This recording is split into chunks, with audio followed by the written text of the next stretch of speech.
In the untamed expanse of Montana Territory, 1885, they called her the Silent Bride. Sarah Mitchell arrived with nothing but a well-worn carpetbag and a letter promising her hand to a man she'd never met. The townsfolk whispered about the peculiar woman who hadn't spoken a single word since stepping off the stagecoach. Some called it stubbornness, others suspected madness. But behind her silence lay a story deeper than the mountain valleys she now called home. Then came Thomas Blackwood, a cowboy whose weathered hands spoke of hard work and whose gentle eyes held no judgment. He didn't demand words from her like the others. Instead, he offered something far more precious: patience. In the quiet moments between sunset and starlight, they began writing their own language, one that required no voice to be heard. What secret from her past had stolen her words? And could the love of a quiet cowboy finally help her find them again? Before we jump back in, tell us where you're tuning in from. And if this story touches you, make sure you're subscribed, because tomorrow I've saved something extra special for you. The stagecoach rattled to a stop in front of Sweetwater's only hotel, kicking up clouds of dust that caught the late afternoon sunlight. Sarah Mitchell gripped her carpetbag tighter, her knuckles white against the worn leather. Through the coach's grimy window, she counted 3 wooden buildings with false fronts reaching toward the sky, desperate to appear grander than they were. Like her, they were trying to be something more than what life had made them. The driver called out, "Sweetwater! Station!" His voice echoed off the weathered buildings, making the small town seem even emptier than it was. Sarah waited until the other passengers had descended before gathering her courage and stepping down. Her boots touched Montana soil for the first time, and she felt the weight of her decision settle more firmly on her shoulders. The general store across the street bore a fresh coat of white paint, standing out among its more weather-beaten neighbors. A bell tinkled as its door opened, and a woman in her 50s emerged, wiping her hands on a flour-dusted apron. She had the kind of face that made you want to tell her your troubles, with crow's feet at the corners of her eyes that spoke of smiles rather than worries. "You must be Sarah Mitchell," the woman said, crossing the street with purpose. "I'm Martha Wilson. We've been expecting you." She paused, studying Sarah's face with kind eyes. "Harold, Mr. Mackenzie, asked me to meet you. He's seeing to some business at his ranch, but will be in tomorrow to make your acquaintance proper." Sarah nodded, her hand instinctively moving to her throat where the words stayed trapped. Martha's eyes caught the movement, but her warm smile never faltered. "Well now, let's get you settled at the hotel. Mrs. Peterson keeps the cleanest rooms this side of Helena, and she makes a stew that'll put meat on those bones of yours." Martha reached for Sarah's carpetbag, but Sarah clutched it closer. Understanding flickered across Martha's face. "Of course, dear. Keep your treasures close. This way." The hotel's interior was dim and cool after the bright Montana sun. A pot of something savory simmered in the kitchen, and the scent of fresh-baked bread hung in the air. Sarah followed Martha up a narrow staircase, their footsteps creaking on the wooden steps. The wallpaper, though faded, spoke of grander ambitions, roses that might once have been red, now dulled to a gentle pink. "Here we are," Martha said, opening a door to a small but tidy room. "You rest now. I'll have Mary bring up some washwater and supper later." She hesitated at the door, watching as Sarah placed her carpetbag carefully on the bed. "You know, dear, sometimes the hardest journeys end in the sweetest destinations. Whatever brought you here, well, Sweetwater has a way of healing hurts, given time." Sarah's eyes burned with unexpected tears. She managed another nod, and Martha seemed to understand all that went unsaid. The older woman's smile softened further. "I'll be at the store if you need anything at all." She closed the door quietly, leaving Sarah alone with her thoughts and the weight of tomorrow's meeting heavy on her mind. Through the window, Sarah could see the mountains rising in the distance, their peaks still holding patches of snow despite the spring warmth in the valley. They looked immovable, eternal, everything she wasn't. She unpacked her few belongings, 2 dresses besides the one she wore, a hairbrush with several teeth missing, and the letter that had brought her here, its creases worn soft with frequent handling. The marriage contract lay at the bottom of her bag, the final piece of who she was meant to become, Mrs. Harold Mackenzie. A name without a voice to speak it, but it was better than remaining where she was, better than the pitying looks and whispered conversations that followed her through her small Ohio town after the incident. Sarah sat on the edge of the bed, listening to the sounds of life drifting up from the street below. Wagon wheels on packed earth, horses nickering, the distant lowing of cattle. Tomorrow she would meet the man who had agreed to marry a woman who couldn't speak. Tomorrow she would begin whatever life Sweetwater had in store for her. For now, she allowed herself this moment of solitude, watching as the sun painted the mountain peaks gold, then pink, then purple. In the gathering dusk, a whippoorwill began its evening song, its clear notes carrying easily through the thin glass of her window. Sarah closed her eyes and remembered when she, too, had a voice to raise in song. Harold Mackenzie arrived precisely at 9 the next morning. Sarah watched from her window as he tied his horse outside the hotel, his movements efficient and practiced. He was a tall man with broad shoulders that his suit coat strained to contain, and he removed his hat before entering the building, revealing hair the color of winter wheat starting to thin at the crown. The floorboards announced his approach, and Sarah smoothed her best dress, navy blue cotton, with mother-of-pearl buttons she'd sewn on herself. Her fingers found the familiar spot at her throat, but she forced them back to her lap. First impressions mattered, even if she couldn't speak them. His knock came sharp and quick, 3 rapid taps that made her start despite expecting them. Sarah opened the door, and Harold Mackenzie filled the frame, his presence making the small room seem even smaller. He smelled of leather and shaving. Soap and a gold watch chain gleamed across his vest. "Miss Mitchell," he gave a slight bow. "I trust your journey was comfortable?" Sarah nodded, gesturing to a chair, but he remained standing, studying her with eyes the pale blue of a winter sky. She saw the moment he truly registered her silence, watched as his expression shifted from polite interest to something harder to read. "Martha informed me of your condition," he cleared his throat. "I admit this wasn't mentioned in our correspondence." His hand went to the watch chain, fingers worrying the gold links. "Though I suppose it would have been difficult for you to mention it yourself." The attempt at humor fell flat in the quiet room. Sarah's cheeks burned, but she held his gaze, refusing to show shame for something she couldn't change. After a moment he sighed, his shoulders dropping slightly. "Well, what's done is done. The ranch needs a woman's touch, and you need a home. Our arrangement can still be mutually beneficial, assuming you can perform your duties without impediment." Sarah's hands clenched in her lap, but she nodded again. Harold pulled out his pocket watch, checking it with deliberate attention. "I've arranged for us to dine at the hotel this evening. 7 o'clock. We can discuss the details of our arrangement then." He paused, then added, "I trust you can be punctual at least." The words stung, but Sarah kept her face carefully neutral as she nodded once more. Harold replaced his hat, tugging the brim in a gesture that might have been courtly in another context. "Until this evening then, Miss Mitchell." He left as precisely as he'd arrived, his footsteps fading down the hallway. Sarah waited until she heard the street door close before allowing her shoulders to sag. She pressed her palm flat against her chest, feeling her heart racing beneath the stiff fabric of her bodice. The afternoon crawled by like molasses in winter. Sarah unpacked and repacked her carpet bag twice, pressed her dress again, though it didn't need it, and watched the street below her window until the shadows began to lengthen across the dusty road. At 7:15, she made her way downstairs to the hotel's dining room.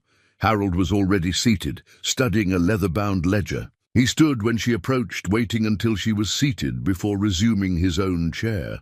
A crystal water glass sat at each place setting, the hotel's finest attempt at elegance. "I've taken the liberty of ordering for us both," Harold said, closing his ledger and tucking it away. Mrs. Peterson does a fine roast beef on Tuesdays. The meal arrived on china plates with blue willow patterns. Sarah ate carefully, conscious of every movement, every silent gesture required to navigate.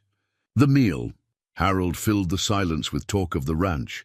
200 head of cattle, 40 acres of good grazing land, a house with 4 rooms and a root cellar. It needs work, he admitted, cutting his meat with precise strokes. A woman's touch.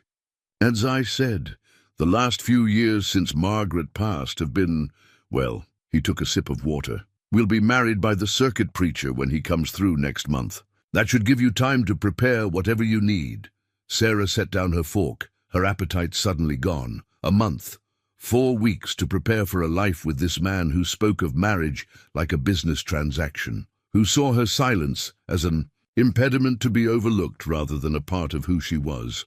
But what choice did she have? Where else could she go? The letter in her carpet bag had been her last hope, her final chance at something like a normal life. She forced herself to pick up her fork again, to take another bite of the perfectly cooked roast beef that tasted like ashes in her mouth. Above, their table, a kerosene lamp cast flickering shadows on the wallpaper, and somewhere in the kitchen dishes clattered like distant thunder. Sarah Mitchell, soon to be Sarah Mackenzie, sat in silence and wondered if she'd made a terrible mistake. The first week in Harold's house passed like a dream that wasn't quite a nightmare, but wasn't pleasant either. The 4 rooms he'd spoken of were sparsely furnished, with gaps on the walls where Margaret's touches had once been, and then been removed. Sarah's footsteps echoed in the empty spaces, each sound a reminder of her silence. She threw herself into the work, finding comfort in the familiar rhythms of keeping house. Her mending basket became her constant companion, filled with Harold's shirts that needed buttons, socks with holes, and curtains that had grown thin with sun and time. Each tiny stitch was a small victory, a way to prove her worth without words. But it was the kitchen that became her sanctuary. Here she could speak through fresh-baked bread and stews that filled the house with welcoming aromas. Harold would come in from the fields, his face weathered from the wind, and nod at the plates she set before him. Sometimes she caught him, looking at her when he thought she wouldn't notice, his expression a mixture of resignation and something that might have been regret. The townspeople were another matter entirely. They came in 2s and 3s, bearing welcome baskets and barely concealed curiosity. Mrs. Peterson from the hotel brought a pie and stayed for an hour, filling the quiet house with chatter about everyone in Sweetwater. Sarah learned more than she needed to know about who owed money to whom, which marriages were happy, and which were held together by nothing more than habit and stubbornness. "Of course you're doing the Christian thing, Harold," Mrs. Peterson said as she prepared to leave, her voice carrying clearly from the front room to where Sarah stood in the kitchen. "Taking in a woman with her affliction. The Lord will surely reward your charity." Sarah's hands stilled on the dish she was drying. Through the doorway she saw Harold shift uncomfortably in his chair. "It's a business arrangement, nothing more," he replied, his tone clipped. "The ranch needs a woman's touch. Still, it's very generous of you. Though I do wonder..." Mrs. Peterson's voice dropped to a stage whisper that carried just as clearly as her normal speech. "What happened to make a young woman lose her voice? It's not natural, is it?" Sarah set the dish down carefully and slipped out the back door before she could hear Harold's response. The spring air was cool on her heated cheeks as she made her way to the small kitchen garden that had gone wild in Margaret's absence. Kneeling in the dirt, she began pulling weeds with perhaps more force than necessary. That's where Martha found her an hour later, surrounded by uprooted weeds and with soil staining the knees of her dress. The older woman took one look at Sarah's face and settled herself on an overturned bucket nearby. "Mrs. Peterson's been making her rounds, I see." Martha's voice was gentle. That woman could talk the ears off a cornstalk and never notice it wasn't listening. She reached out and stilled Sarah's hands, which were still pulling at the weeds. "The garden will wait, dear. Come have some tea with me." Inside, Martha shooed Harold out of his own house with a firmness that brooked no argument. "Mary needs help at the store," she told him. "The new shipment of feed came in, and those sacks are too heavy for a young girl to manage." Once he was gone, Martha set about making tea, moving through the kitchen as if she'd always known where everything was kept. Sarah watched her, wondering how many times she'd done this same dance when Margaret was alive. "You know," Martha said as she measured tea leaves into the pot, "silence isn't always a burden. Sometimes it's a gift. It lets us hear things that others miss because they're too busy filling the air with words." She poured hot water over the leaves. "I've noticed you hear a lot, Sarah. You see things too, like how Harold takes his coffee, or how he prefers his shirts folded, or how he always checks the north pasture fence first thing in the morning." Sarah ducked her head, surprised that someone had noticed her noticing. Martha reached across the table and patted her hand. "Give it time, dear. Sweetwater takes some getting used to.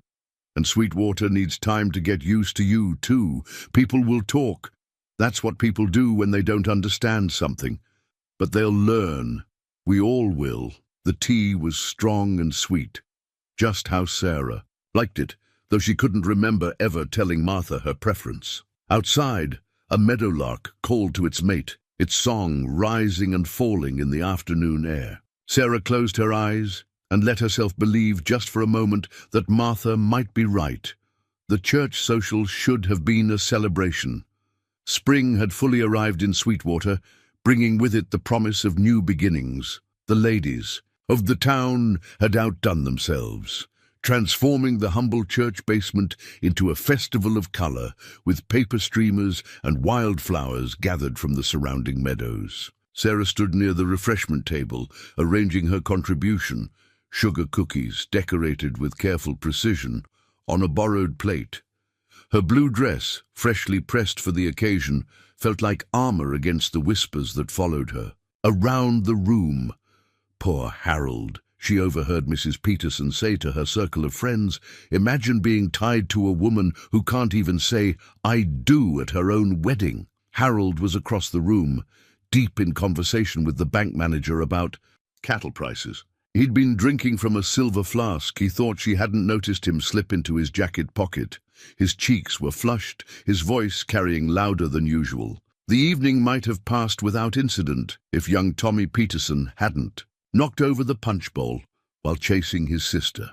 The red liquid spread across the floor like a tide, seeping into the hem of Sarah's dress. She stepped back, bumping into Harold, who had chosen that moment to approach the refreshment table. "Clumsy as well as mute," he said, his words slurred just enough to be noticeable. The room fell silent, the kind of quiet Sarah knew too well, the quiet of people waiting to see what would happen next. She tried to step away, but Harold caught her arm. The silver flask peeked from his pocket, catching the lamplight. "I thought I was being charitable," he continued, his voice rising. "Thought maybe you'd learn to be useful, even without a voice. But you're just taking up space, aren't you? Like one of those china dolls that just sits there, pretty and useless." Sarah felt the eyes of everyone in the room on her. Mrs. Peterson's hand was pressed to her mouth in delighted horror. The bank manager studied his shoes. Only Martha, halfway across the room, was moving, pushing her way through the crowd. Harold's grip tightened. "Say something," he demanded, giving her a shake. "Open your mouth and speak like a normal woman." The china plate of cookies slipped from Sarah's trembling hands. It shattered on the floor, the sound like a gunshot in the quiet room. Sugar cookies scattered across the floorboards, mixing with the spilled punch to create a paste of red and white. "That's enough, Harold Mackenzie," Martha's voice cut through, the tension like a knife. She appeared at Sarah's side, her normally gentle face hard with anger. "Let her go this instant." Harold's fingers flexed once more before releasing Sarah's arm. She could feel the bruises forming beneath her sleeve, each one a testament to his grip. "She's my intended," he said, but his voice had lost some of its certainty in the face of Martha's fury. "I have a right—" "You have no right," Martha cut him off. "No right at all to treat another human being this way." She turned to Sarah, her voice softening. "Come along, dear. You'll stay with me tonight." Sarah didn't remember walking through the crowd. She didn't remember climbing the stairs to Martha's rooms above the general store. She only knew that somewhere between the church basement and Martha's spare bedroom, she had started shaking, and it couldn't stop. Martha didn't try to fill the silence with empty comfort. She simply helped Sarah out of the punch-stained dress, brought her a cup of chamomile tea, and sat with her until the shaking subsided. When Sarah finally met her eyes, the older woman's face was full of understanding. "Sometimes," Martha said. Quietly, "silence is safer than screaming, but that doesn't mean you have to endure his kind of noise." Martha's spare room became Sarah's refuge in the days that followed. It was small but neat, with a narrow bed tucked under a window that overlooked the main street. From here, she could watch the town's daily rhythms, the early morning wagons, bringing supplies, the school children at midday, the evening promenade of couples taking their after-dinner walks. Harold came by the store the morning after the social, his hat in his hands and sobriety returning shame to his eyes. Martha met him at the counter, her spine straight as a ramrod. "She's not receiving visitors," Martha said, loud enough for Sarah to hear from her perch on the stairs. "And she won't be returning to the ranch. Now see here," Harold's voice rose. "She's my intended. We have a contract she signed, believing she was getting a husband, not a tyrant." Martha's voice could have frozen water. "I've already spoken with Reverend Davies. He agrees that under the circumstances, the contract is void." Sarah heard the thud of Harold's fist on the counter. "You have no right to interfere in my personal affairs. I have every right to protect someone who needs protecting." The steel in Martha's voice matched the hammer of Sarah's heart. "Now, I suggest you leave before I mention to Sheriff Wilson how those bruises came to be on Sarah's arm." The store bell jangled violently as Harold stormed out. Sarah crept down the stairs to find Martha gripping the counter, her knuckles white. The older woman's face softened when she saw Sarah. "Don't you worry, dear. He'll bluster and threaten, but he knows he's in the wrong. Besides," a hint of a smile touched her lips, "I have enough dirt on half the men in this town to ensure they'll side with us. Amazing what people will say in front of a shopkeeper they think isn't listening." That afternoon, Sarah insisted on helping in the store. She found peace in straightening shelves and measuring fabric for customers. Most people were kind enough to write their requests on the small slate Martha provided, though a few, like Mrs. Peterson, spoke louder than necessary, as if volume could overcome silence. "It's probably for the best," Mrs. Peterson announced to no one in particular while buying sugar. "Harold Mackenzie hasn't been right since his first wife passed, though I do wonder what he'll do now, poor man, all alone in that big house." Martha's pointed cough sent Mrs. Peterson scurrying, but her words lingered like dust in sunlight. Sarah thought of the empty rooms, the gaps on the walls, the garden she'd barely begun to reclaim. She thought of Harold's face when he'd first seen her, before disappointment and drink had hardened his eyes. That evening, as they sat drinking tea in Martha's cozy sitting room, Sarah pulled out her slate and wrote, "What will happen to me now?" Martha read the words slowly, then reached across to squeeze Sarah's hand. "Whatever you want to happen, dear, you're not alone anymore." Sarah erased the slate and wrote again, "But who will want me now? Oh, child." Martha's eyes were soft, with understanding. "The right person won't want you despite your silence. They'll love you complete with it just as you are."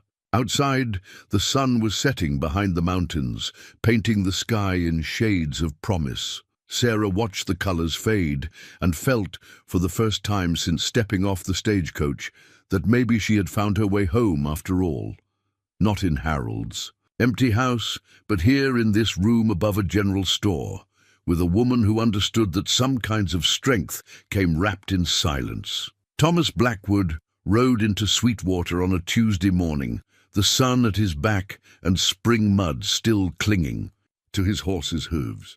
Sarah was arranging penny candy jars in the store window when she first saw him, his shadow falling across the glass like a painting coming to life. He dismounted with the easy grace of a man who'd spent most of his life in the saddle, though he couldn't have been much past 30. Unlike the local cowboys who came through town in unwashed groups, loud and boisterous, Thomas moved with a quiet deliberation that caught Sarah's attention. His clothes were trail-worn but clean, his dark beard neatly trimmed. When he entered the store, the bell announcing his arrival with its familiar tinkle, he removed his hat and nodded politely to both Sarah and Martha. "Ma'am," he said, his voice carrying the soft drawl of Texas, "I'm looking for work.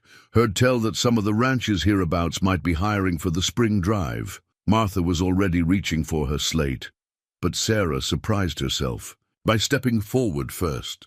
She gestured to the candy jars she'd been arranging, then pointed to her throat and shook her head slightly. Understanding dawned in Thomas's eyes, but there was no pity there, no uncomfortable shifting of weight or awkward cough that Sarah had grown accustomed to.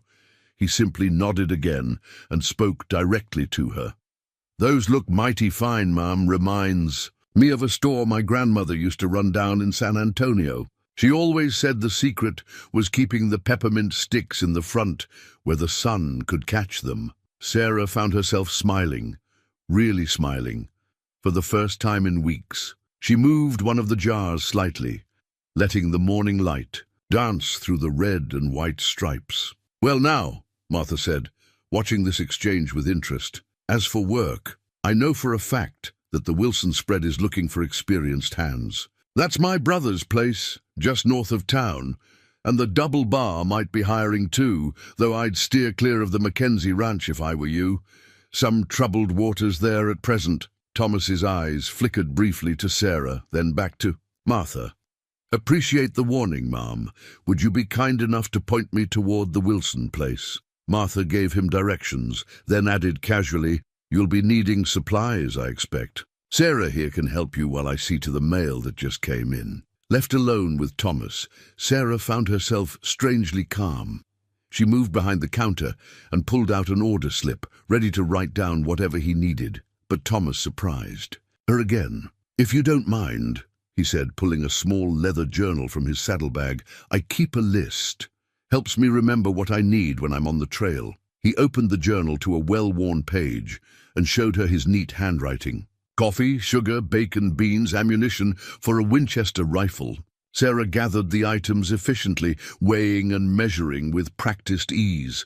As she worked, she noticed Thomas sketching in his journal, his pencil moving quickly across the paper. When she finished totaling his order, he turned the journal, so she could see there on the page was a rough but recognizable sketch of the store interior, with its rows of jars catching the morning light. "My hands are better at drawing than writing," he explained, a slight flush coloring his weathered cheeks, "though I manage both when needed." Sarah touched the corner of the sketch lightly, tracing the careful lines that captured not just the scene, but the feeling of the morning sun through the windows. She looked up to find Thomas watching her with gentle eyes that held neither expectation nor demand. Martha chose that moment to return, carrying a stack of letters. "Found what you needed?" she asked, though her gaze moved thoughtfully between Sarah and Thomas. "Yes, ma'am, and then some."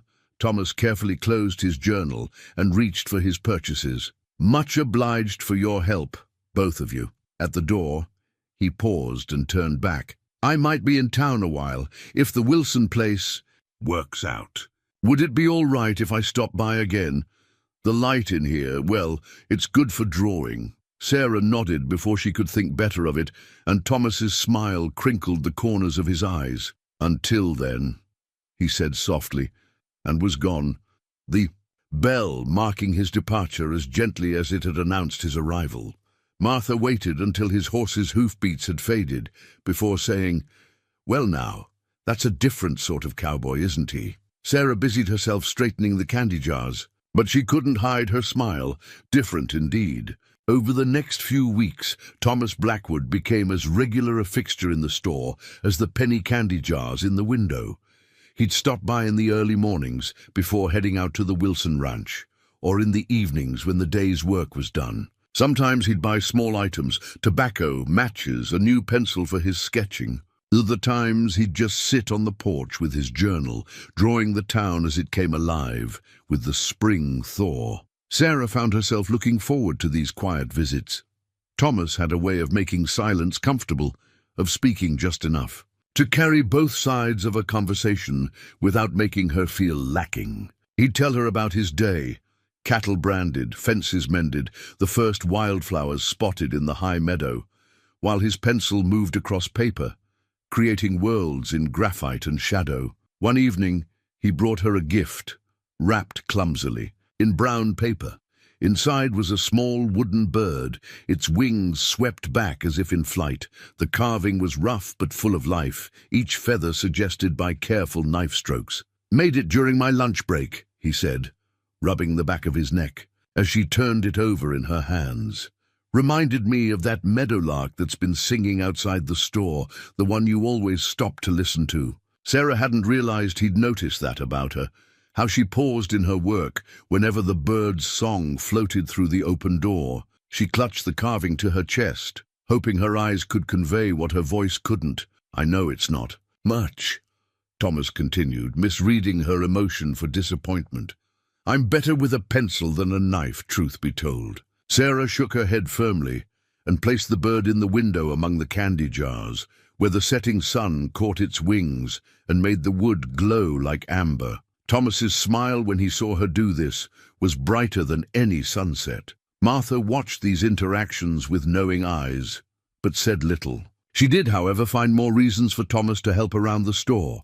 A shelf that needed fixing, a delivery too heavy for Sarah to manage alone, a new display that required a man's height to arrange. It was during one of these tasks that Harold Mackenzie chose to make his reappearance. He pushed through the door like a storm cloud, bringing with him the smell of whiskey and wounded pride. Sarah was behind the counter, Thomas up on a ladder fixing a loose board in the ceiling. "So this is why you won't come back," Harold spat, swaying slightly.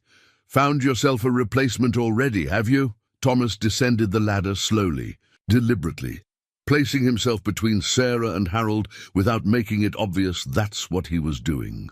"Mr. Mackenzie," he said quietly, "might want to think careful about your next words.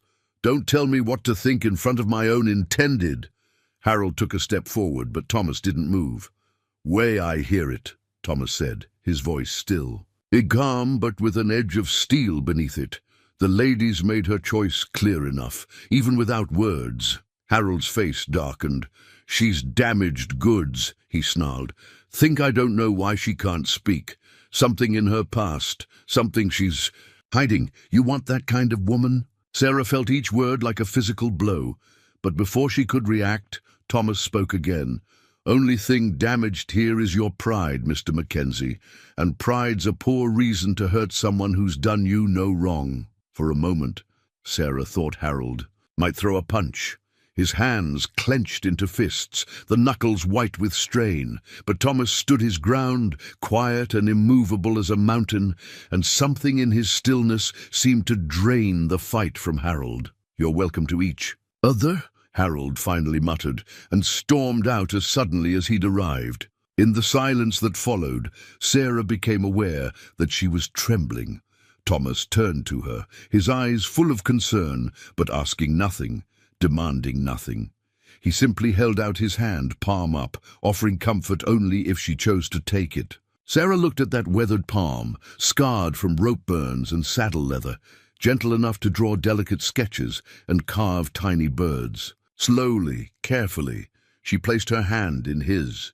His fingers closed around hers, warm and steady, and in that moment Sarah realized that sometimes the loudest declarations of love could be made without a single word. Martha's small garden behind. The store became their sanctuary in the lengthening spring evenings. Sarah had asked to tend it, her hands itching for the feel of soil after abandoning Harold's kitchen garden. Thomas, it turned out, knew a fair bit about growing things from his grandmother's teachings. "She always said a garden needs talking to," he told Sarah one evening as they worked side by side, pulling weeds from around tender vegetable shoots. but I reckon they respond just as well to caring hands and a gentle heart. Sarah glanced up at him through her bonnet's brim, catching the way his eyes crinkled at the corners when he smiled. He'd taken to removing his shirt while they worked, and the setting sun bronzed his skin, highlighting old scars and the play of muscles beneath tanned flesh. She quickly looked back at her work, hoping he hadn't noticed her staring. But Thomas noticed everything about her. He noticed how she touched herbs before picking them, as if asking permission from the plants. He noticed how she arranged the tools with careful precision when they finished each day. He noticed the way she pressed her fingers to her throat when she was anxious, and how that gesture was becoming less frequent with each passing day. "My grandmother would have liked you," he said, settling back on his heels to watch a hummingbird dart among the newly planted flowers. She believed in the power of silence. Used to say that most folks are so busy talking they forget to listen to the important things. Sarah pulled her slate from her apron pocket and wrote carefully. What happened to her? Passed on 5 years ago. Thomas's voice was soft with memory. Left me her journals full of sketches and garden wisdom. That's what started me drawing, trying to capture the world the way she saw it. Sarah wrote again, "Tell me more about her." And so, as they worked in the rich earth, Thomas shared stories of his grandmother's life in Texas, how she'd raised him after his parents died in a fever epidemic, how she taught him to read by tracing letters in the garden's soil, how she never married again after his grandfather's death, content with her store and her gardens and her quiet life. She used to say that love grows best in tended soil, Thomas said, helping Sarah stake up a row of pea plants.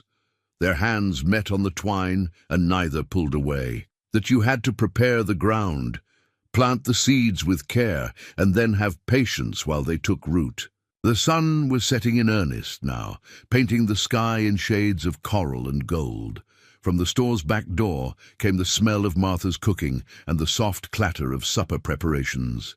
But still, they lingered, surrounded by the day's fading warmth and the sweet scent of newly turned earth. Sarah reached for her slate one more time. Your grandmother was wise. That she was. Thomas's hand found hers again, dirt-stained fingers entwining naturally. She also said that when you find something worth holding on to, you shouldn't let fear of the future keep you from grasping it with both hands. Sarah's heart quickened at his words, and the gentle pressure of his fingers against hers. She wanted to tell him so many things, about the incident that took her voice, about her fears and hopes, about how his presence made her feel simultaneously safer and more alive than she'd felt in years. Instead, she squeezed his hand and pointed to the western sky where the first stars were beginning to appear. Thomas followed her gesture and smiled. "Another thing my grandmother believed," he said softly, "was that sometimes the stars wrote love letters in the sky for those who knew how to read them." Sarah tugged him closer, pressing his dirt-smudged hand to her heart. His breath caught, understanding dawning in his eyes. "Sarah," he whispered, her name like a prayer on his lips. "I know you've been hurt, know you've got shadows in your past that still haunt you, but if you'll let me, I'd like to help you tend this garden we're growing between us. No rushing, no pushing, just patient care and gentle hands, like the plants need."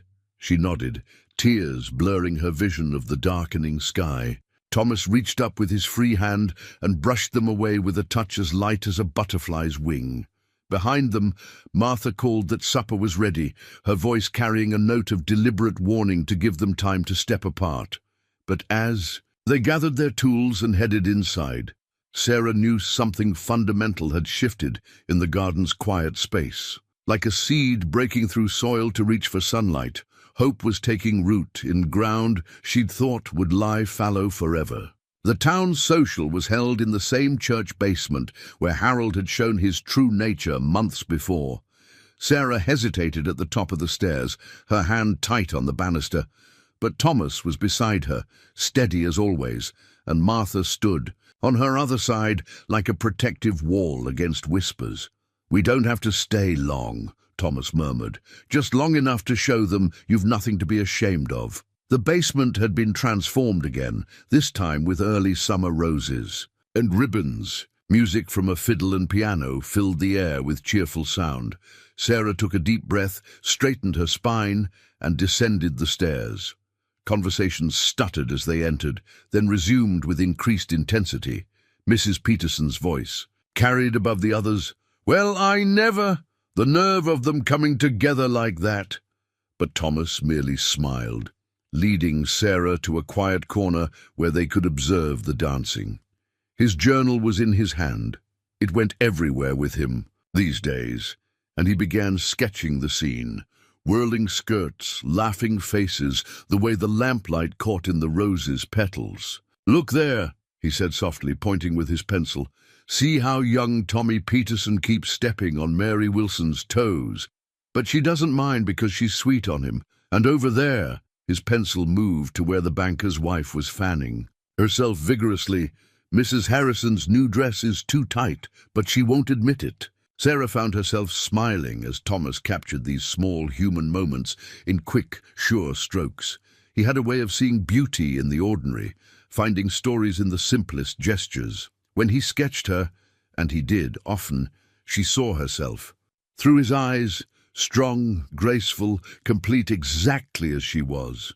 The music changed to a waltz, something slow and sweet that Sarah remembered from her youth. Thomas set aside his journal and stood, offering his hand with a slight bow. "Would you do me the honor?" Sarah hesitated. She hadn't danced since before, but Thomas's hand remained extended, patient and inviting, and she found herself taking it. He led her onto the floor with the same gentle confidence he showed in everything. Other couples moved aside, some with surprise, others with small smiles. Thomas's hand settled at her waist, warm and sure, while the other held hers as if it was something precious. "Just follow my lead," he whispered, and then they were moving. The first steps were tentative, but Thomas never faltered. He guided her through the turns with subtle pressure from his hands, anticipating her movements as if they'd danced together 100 times before. Sarah felt the stares of the townspeople fade away, lost in the music and the steady rhythm of their steps. Thomas hummed softly along with the tune, and Sarah closed her eyes, letting the vibration of his chest against hers become her anchor. They moved as one across the floor, their bodies writing a language all their own.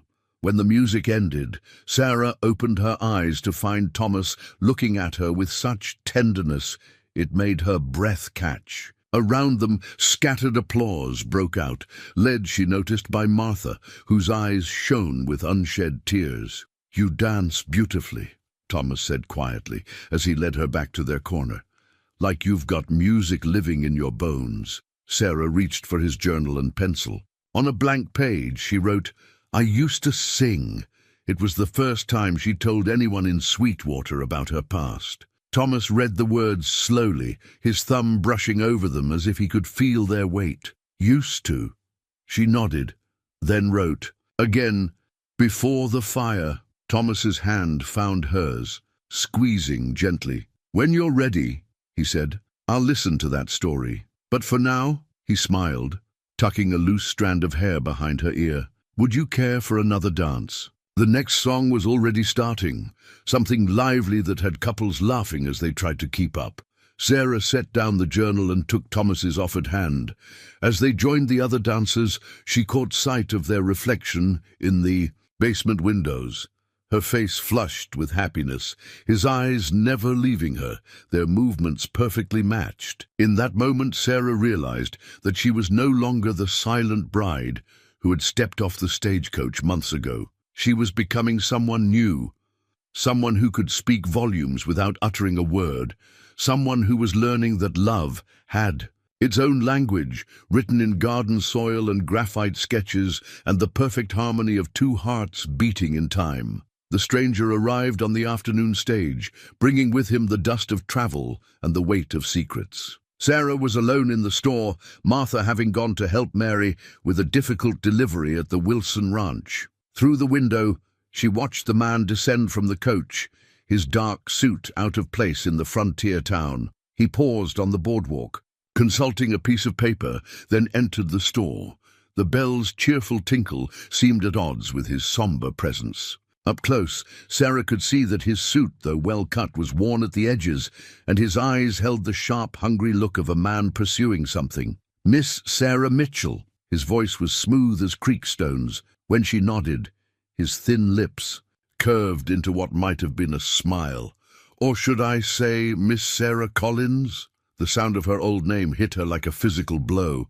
Her hands gripped the counter's edge as the stranger continued. "I've been looking for you for quite some time. Ever since the unfortunate incident at the Collins family estate." He placed a newspaper clipping on the counter between them. "You remember that night, don't you?" Sarah's eyes fixed on the yellowed paper.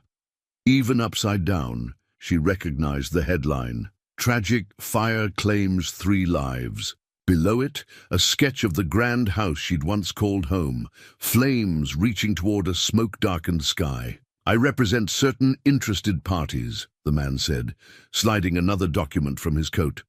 "There are still questions about that night, about how the fire started, about why you were the only one to survive." The bell rang again, and Thomas's familiar boots sounded on the wooden floor. He must have seen something in Sarah's face, because he was beside her in 3 long strides. "Everything all right here?" he asked, his voice carrying the kind of quiet that came before a storm. The stranger straightened, assessing Thomas with cold eyes. "Private business matter, nothing that concerns a common cowhand." "Way I see it," Thomas said. "Anything that puts that look on the lady's face concerns me plenty." Sarah's trembling fingers found Thomas's arm. He covered her hand with his own, warm and solid and real, anchoring her to the present moment. The stranger's lips thinned further. "Perhaps we could discuss this somewhere more private, Miss Collins?"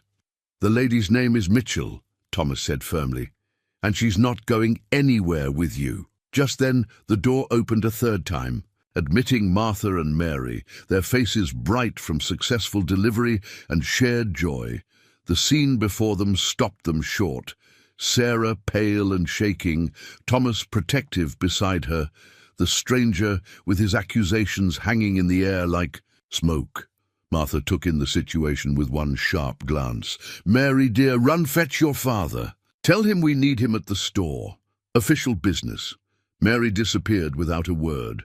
Martha moved behind the counter, placing herself at Sarah's other side. "Now then," she said, her voice steel-wrapped in silk, "I believe you were just leaving, sir."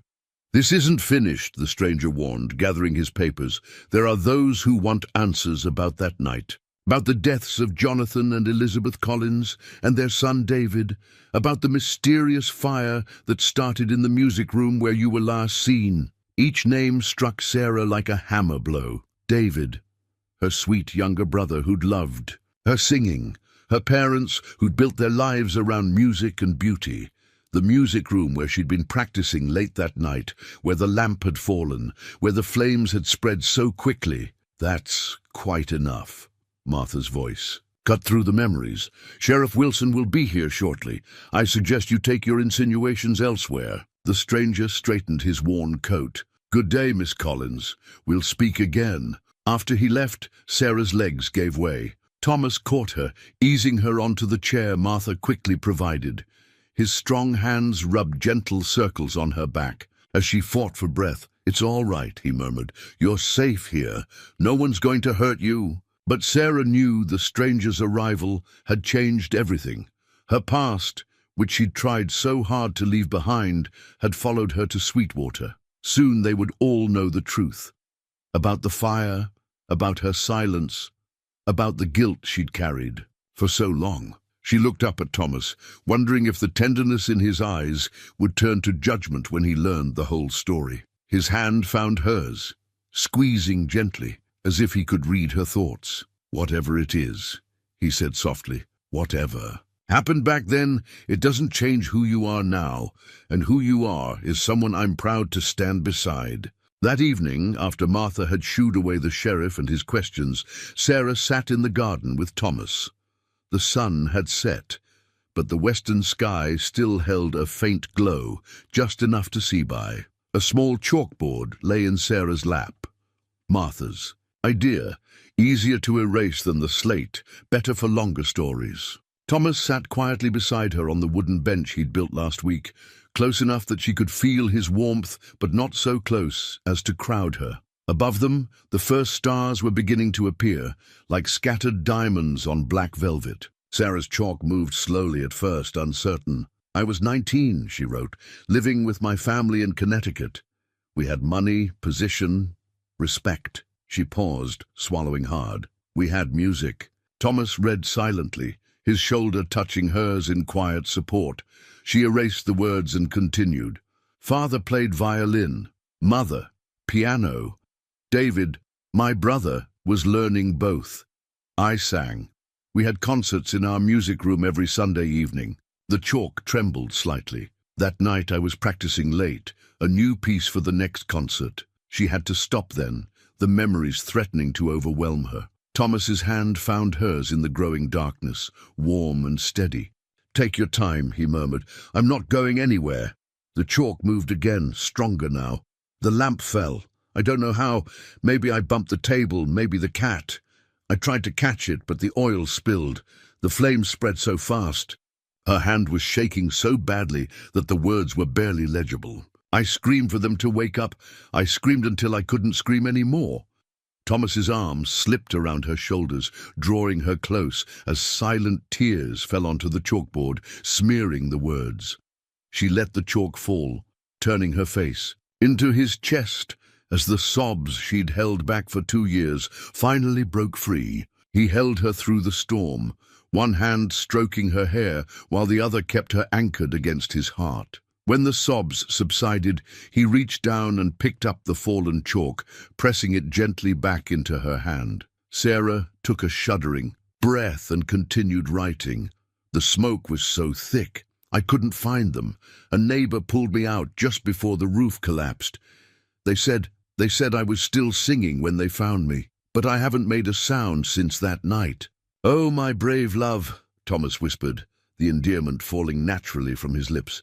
"You've carried this alone for so long." She erased the board with trembling fingers. "Now you know why I can't speak, why that man is here. Some people think I started the fire on purpose to inherit everything, but I loved them so much." "I believe you," Thomas said firmly, "and anyone who knows you, truly knows you, would believe you too." Sarah turned to look at him, really look at him, in the deepening twilight. His face held nothing but compassion and something deeper, something that made her heart flutter despite her pain. "That stranger," he continued, "he's not here for justice. Men like that, they feed on other people's pain. But you're not alone anymore, Sarah. You've got Martha and Mary and the sheriff on your side. And you've got me, for as long as you want me." She wrote one last time on the chalkboard.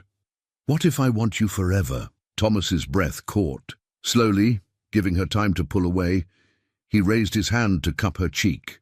"Then forever it'll be," he said softly, "if you'll have a simple cowboy who's more at home with horses than high society." Sarah let the chalkboard slide to the ground as she leaned forward to press her lips to his. The kiss was gentle, tender, a promise written without words. When they parted, Thomas rested his forehead against hers. "We'll face whatever comes together," he promised. "That stranger, the past, all of it. And someday, when you're ready, maybe you'll find your voice again.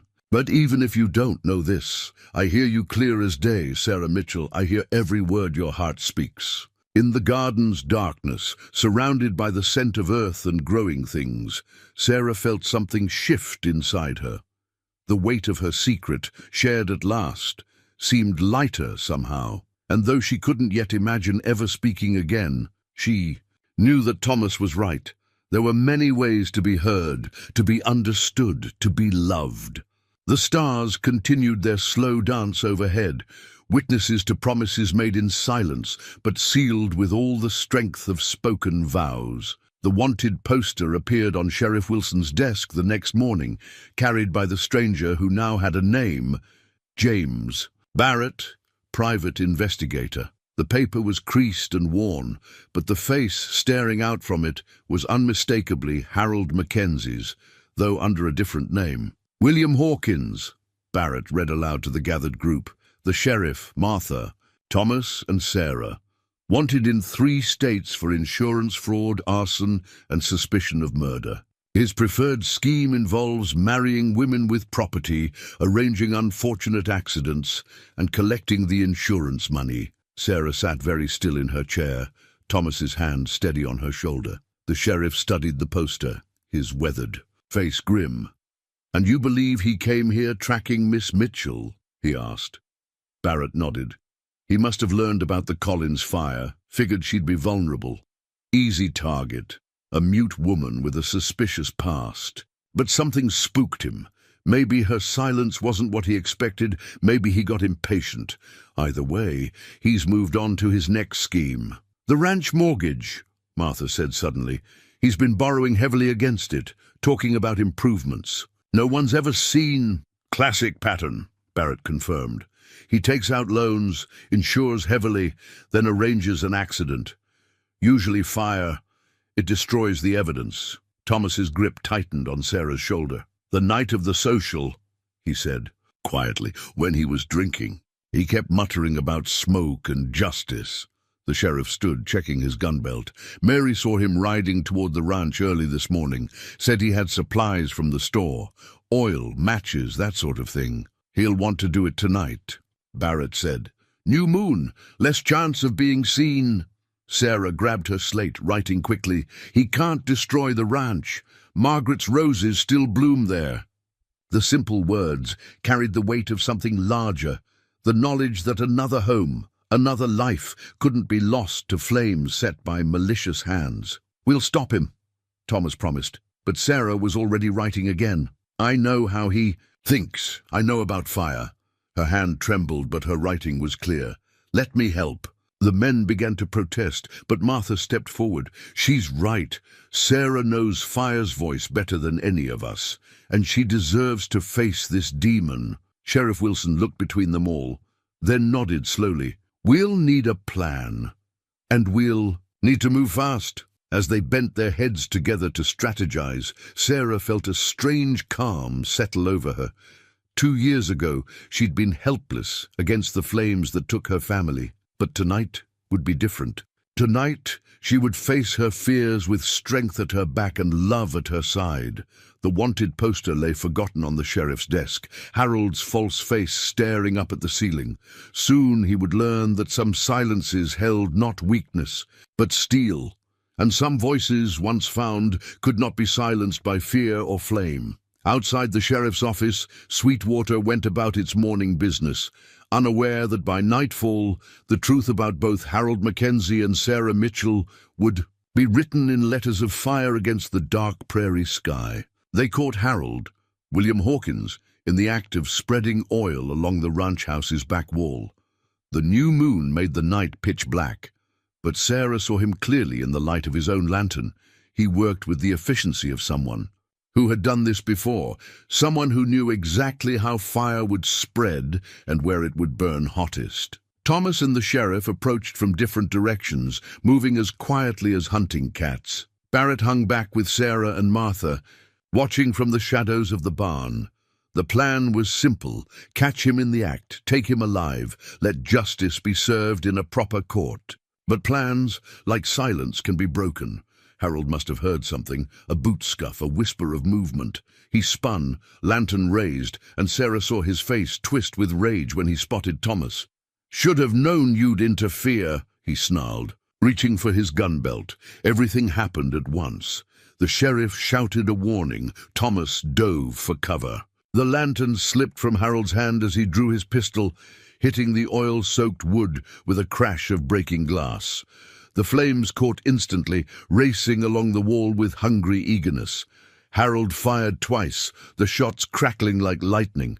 In the darkness, then Sarah was running, not away from the fire this time, but toward it. She heard Thomas calling her name, heard Martha's frightened gasp. But she kept moving, driven by a force stronger than fear. Harold turned at her approach, his gun swinging toward her. She saw his finger tighten on the trigger. Then Thomas was there, tackling Harold from behind. They went down in a tangle of limbs, the gun firing harmlessly into the air. The sheriff rushed in, and soon Harold was subdued, cursing and spitting as iron handcuffs clicked around his wrists. But the fire was still spreading, climbing the wall with terrible familiarity. Sarah stood before it, feeling its heat on her face like a memory coming to life. Behind her, she heard Thomas shouting for water, heard Martha organizing. A bucket line from the well. This was her nightmare made real again. A house burning, people she cared about in danger, smoke beginning to curl under the eaves. But this time was different. This time she wasn't a helpless girl caught by surprise. Sarah turned to the crowd that had begun to gather, drawn by the gunshots and flames. Her hands moved in swift, sure gestures, directing people to where the fire was weakest, where it could be fought and beaten. She had learned fire's language that terrible night 2 years ago. Now she would use that knowledge to save, not destroy. Under her silent guidance, the bucket line became more efficient. Thomas and Barrett found ladders, reaching the roof to prevent the flames from spreading there. The sheriff, after securing Harold in his saddle, joined the fight. Slowly, gradually, the fire began to lose ground. Where it tried to climb, water knocked it back. Where it tried to spread, wet blankets smothered it. Sarah stood at the heart of it all, pointing, directing, fighting back against her deepest fears with every gesture. When the last flame sputtered and died, leaving only scorched wood and smoking timbers, Sarah finally let herself feel the exhaustion. She swayed on her feet, and Thomas was there to catch her, his arms solid and sure around her waist. "You did it," he whispered against her hair. "You faced it down. You won." Sarah looked at the ranch house, still standing despite Harold's best efforts. She looked at the people of Sweetwater, soot-stained and weary but alive, safe. She looked at Harold, slumped in his saddle under the sheriff's watchful eye. And for the first time since the night her family died, Sarah felt not the crushing weight of guilt, but the soaring lightness of redemption. She had not been able to save her first home, but she had saved this one. And in doing so, she had begun to save herself. Dawn found Sarah sitting on Martha's porch, wrapped in a quilt, despite the summer morning's warmth. Her childhood locket lay open in her palm, the tiny photographs inside barely visible in the early light. Her father with his violin, her mother at the piano, young David grinning between them. She hadn't looked at it since arriving in Sweetwater, but now the familiar faces brought comfort rather than pain. Thomas sat beside her, his own face showing the exhaustion of the night's events. They'd given their statements to the sheriff, watched Harold, William, being locked away in the jail, helped clean up the worst of the fire damage. Now, in the quiet of morning, there was time to simply be. "What are you thinking?" Thomas asked, softly, his voice rough from smoke and fatigue. Sarah reached for the small chalkboard they'd left on the porch railing. "About music," she wrote. "About how some songs stay with you even when you can't sing them anymore." Thomas was quiet for a moment, watching the sun rise over the distant mountains. Then he pulled out his journal and began to sketch. Sarah leaned against his shoulder, watching as her family emerged on the page. Not as they appeared in the lockets, formal portraits, but as she described them in the garden. Her father standing tall with his violin tucked under his chin, her mother's hands dancing over piano keys, David's face bright with joy. "They're still with you," Thomas said as he added shading to David's curls. "Still making music through your memories." Sarah took the chalk again. "Last night, fighting the fire, it was like conducting an orchestra. Everyone moving together, following the music only I could hear." "You saved the ranch," Thomas reminded her. "You faced your fears and won." "We saved it," she corrected on the board. "I wasn't alone this time." Thomas set aside his journal and took her hands in his. "Sarah," he said, his voice gentle but serious, "I have something to ask you, and I want you to know that your answer, however you choose to give it, will be enough." She felt her heart skip, then steady. She knew what was coming. had seen it in his eyes for weeks now, had felt it growing between them like the flowers in Martha's garden. "I love you," he said simply. "Your strength, your grace, your silent wisdom. I love the way you listen with your whole heart, the way you speak through gestures and touches, and the light in your eyes. I love watching you bloom here in Sweetwater, growing stronger every day." He squeezed her hand softly. "Would you consider becoming my wife?" Sarah felt tears welling up, but they weren't the bitter tears of loss she'd known for so long. These were different, warm and sweet as summer rain.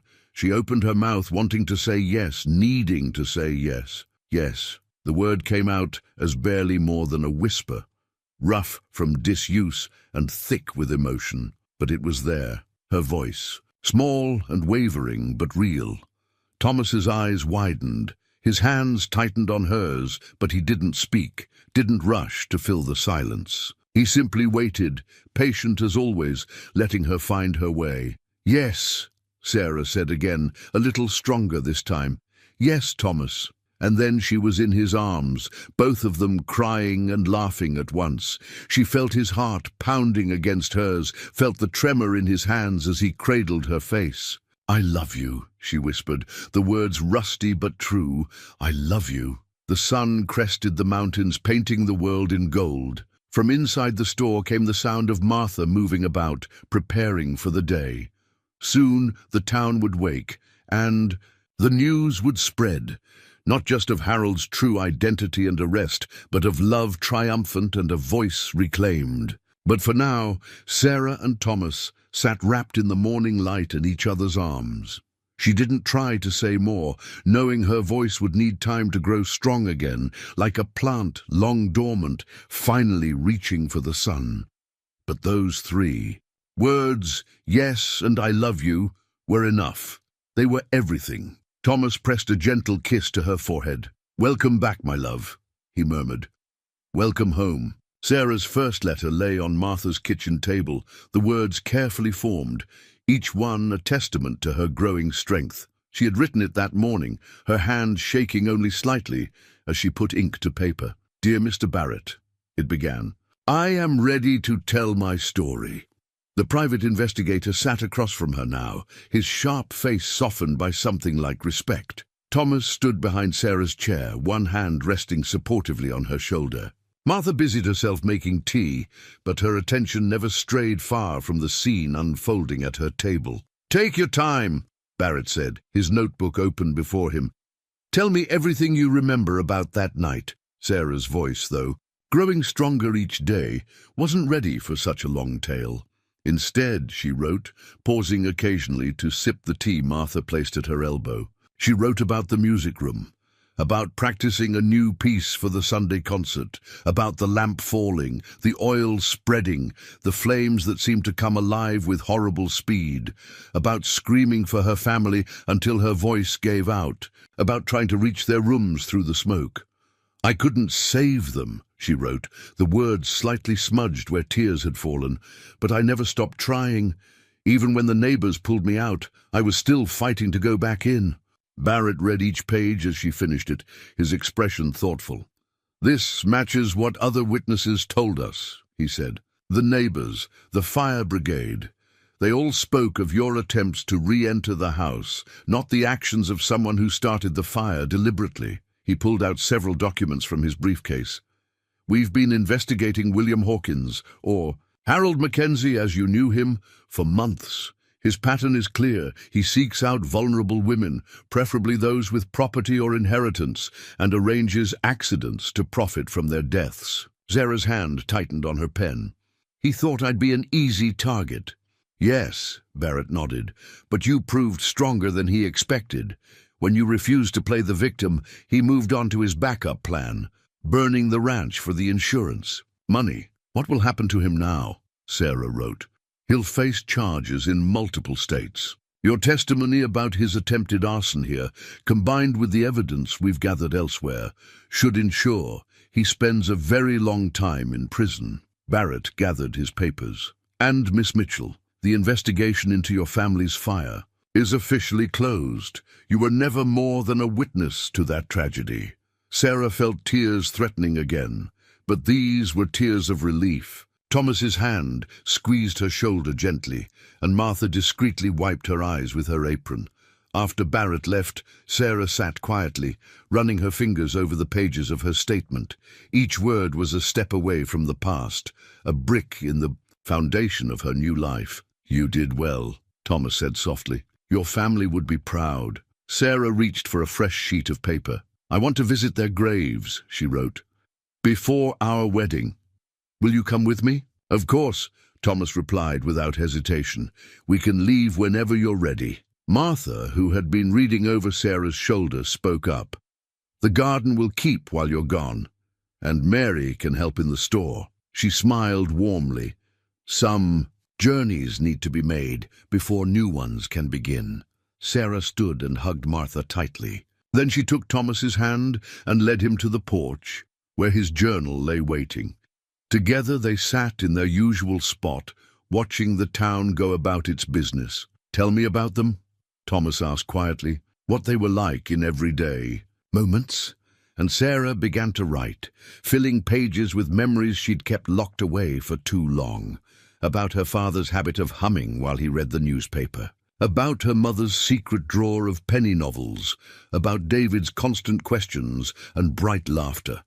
As she wrote, she found herself making small sounds, huffs of amusement at funny memories, soft hums of agreement when Thomas asked questions. Her voice, like a shy, wild thing, was slowly learning to trust again. Thomas sketched as she wrote, bringing her memories to life on paper.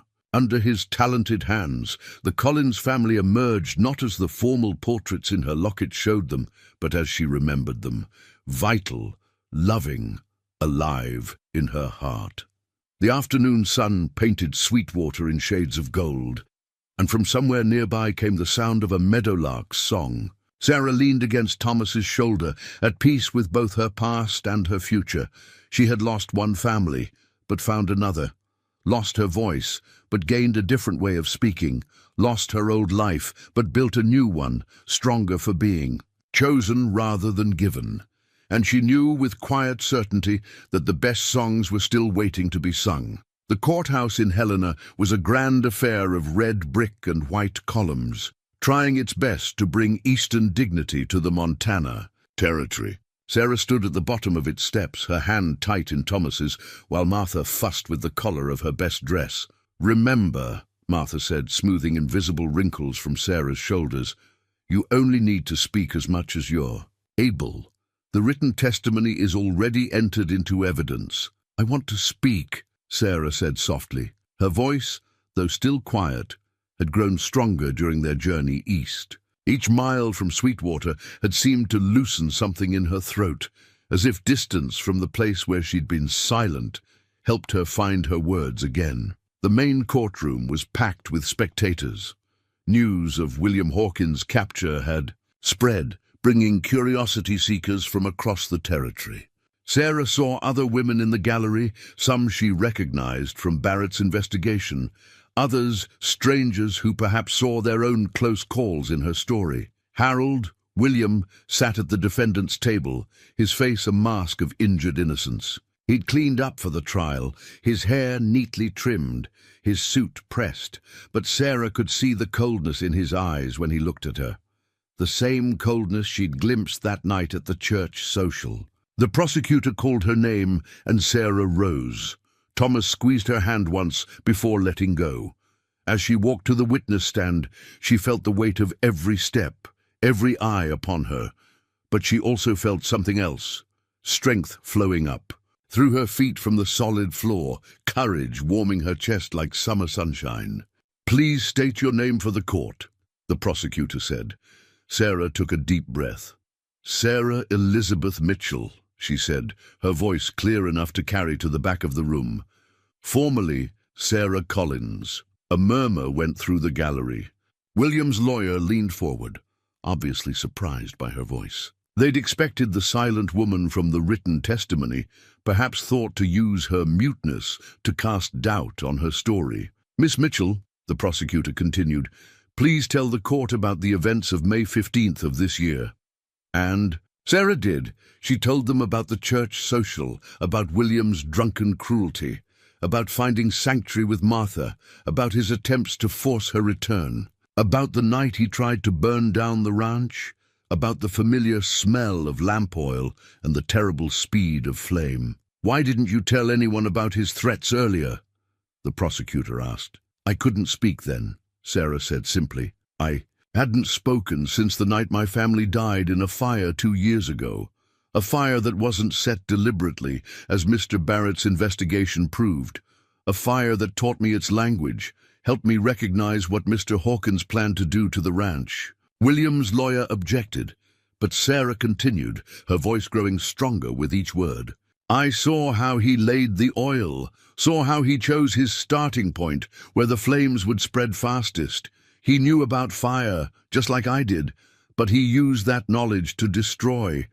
I used it to save." The cross-examination was brutal.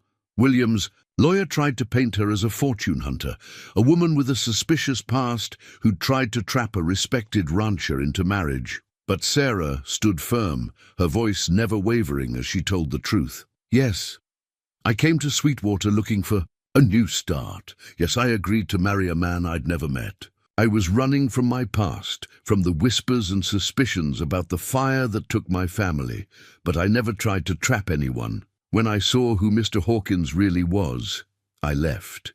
I found real friendship with Martha Wilson, found love with Thomas. Blackwood, found my voice again, speaking truth instead of hiding in silence." She looked directly at William as she spoke her final words.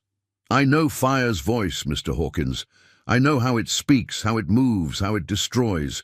You thought my silence made me weak, but sometimes silence teaches us to listen better, to see more clearly, to understand the difference between destruction and redemption." The jury took less than an hour to reach their verdict. Guilty on all counts, with recommendations for the maximum sentence.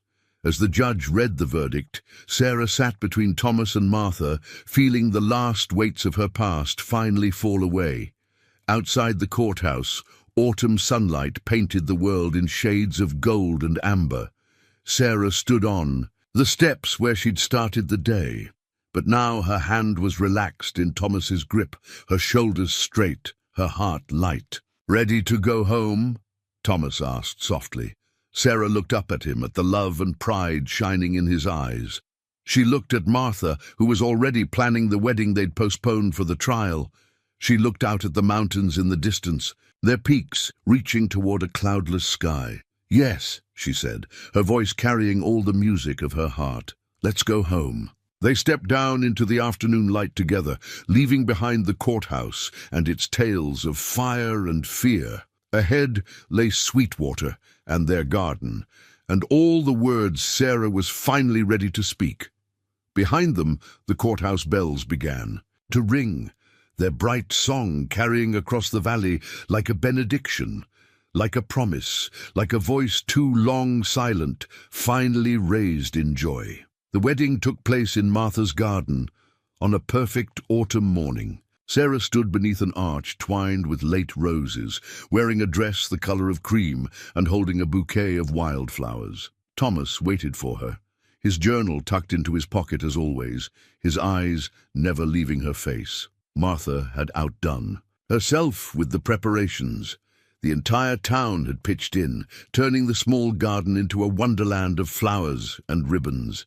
Even Mrs. Peterson had contributed, though she still occasionally mentioned how unusual it all was, a former mail order. Bride marrying a cowboy artist, with a shopkeeper standing in place of family. But Sarah didn't hear the whispers anymore. Her attention was focused entirely on Thomas, on the love shining in his eyes, on the future stretching out before them like a road gilded by sunrise. When the Reverend asked for her vows, Sarah's voice rang out clear and strong, carrying to the very edges of the garden. "I, Sarah, take you, Thomas, to be my husband, to share silence and song, to grow gardens of hope, to draw beauty from ordinary moments, to love you with every word I speak and every word I choose not to speak, Thomas's hands trembled slightly as he held hers. "I, Thomas, take you, Sarah, to be my wife, to listen to your heart's music, to sketch our days together, to tend the gentle growing things between us, to love you in silence and in speech, in shadow and in light." Their kiss tasted of promise and early morning dew. Around them, the garden bloomed one last time before winter, roses and chrysanthemums nodding in the gentle breeze. Somewhere nearby, a meadowlark added its song to the celebration.